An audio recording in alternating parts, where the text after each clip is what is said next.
Hi, y'all. This is a real quick little talk. Listen, Richard Wurmbrand, study Richard Wurmbrand, Wurmbrand. It's like Wormbrand.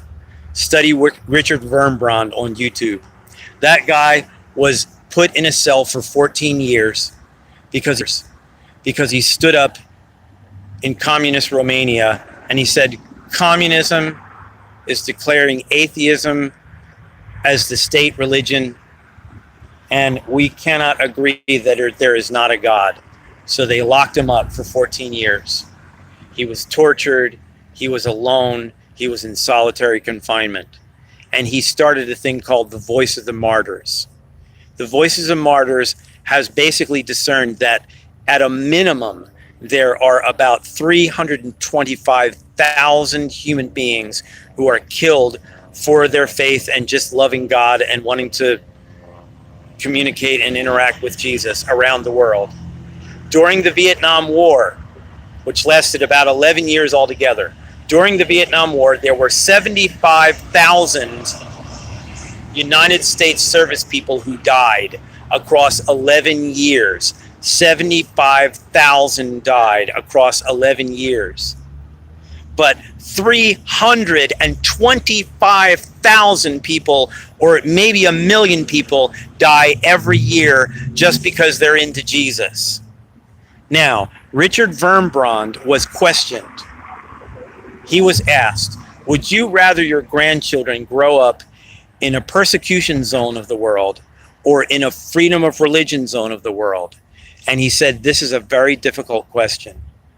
And I must answer, I would rather that my grandchildren grow up in a persecution zone of the world. Why? And then he implied or detailed that in the freedom of religion zones of the world, there is so much casting away of the instructions of Jesus Christ to the apostles that more people are being lost and more people are not maintaining their faith and more people are getting saved but then falling into a spiritual pit and having no strength and vitality, and perhaps they'll be saved on the final day, but they're really not doing very much of the great things that we're called to do. So therefore, since when God touched my heart first, I said to him, I don't trust Christianity in America. I left it when I was 14. In my guts, I knew that there was something fake and wrong. And God said to me, you're right. There is something fake and wrong everywhere throughout the entire environment. But I'm going to send you into those places, and I'm going to have you learn from people who are doing fake and wrong things, but they're also carrying my truths. So for 24 years, I have suffered through observing, hearing right things presented in a wrong way with many missing things, all wrapped up in this soup of problems for 24 years. He told me it is horrible. It is a mess. I said to him, God, can I leave America and go somewhere else in the world and not deal with Christianity in America ever again? And he said, no. Your mission is mission to North America. This is the biggest, most messed up problem in the whole world, is North American Christianity. You can go to other countries to be encouraged, to get a little power up, to do special things, but you've got to come back to North America and fight for these people who are so blind and so ignorant and so caught up in their favorite doctrines and favorite denominations and favorite little practices, and they're avoiding other things. So here's the point. If you're going to hang out with me, I am going to bring up details that are embarrassing and difficult to you and to me. I'm going to bring up details, and we're going to sharpen our minds, and we're going to focus on doing the little things that nobody cares about doing, because that's going to drive Satan out. Satan is trying to get us, religious demons come over you, and they make you think that you're okay and you're so right, and you have people who have excellent word and doctrine, et cetera, and they want to wrap your mind up and think that you're totally okay when you're actually got your shoelaces tied together and they're pushing you down in the mud and they're making you look stupid and you're disobeying some of the rules of Jesus and you're completely against some of the things that Jesus taught in your denominations. Okay, that's actually happening. Religious demons cannot be just kicked out. They are driven out by our changes in behavior. So when you hang out with me, I'm going to be talking about detailed things, like the men having a prayer shawl over their shoulders in solidarity with the women who have their heads covered. And we're saying, this is the veil of the temple. And we have gone into the Holy of Holies. And now we're talking to you, God, because that's how Jesus taught. In the homes, not super strict, not all the time, not in all situations, not covered up all the time. But when we get into our special Holy Spirit bundle, listening to the Holy Spirit times, we're going to do that fabric stuff.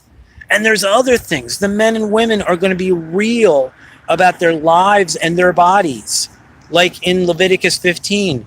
Now, you know, the things that I am going to walk in my family, in my life, are not absolutes.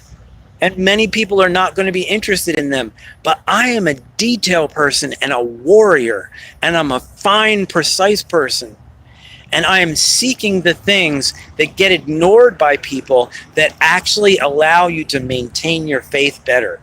So, I mean, if you do some of these things, you're not going to be any more or less saved, but you may have greater power. In 1 Corinthians 3, it says, now that you're saved and a child of God, you're going to build a life.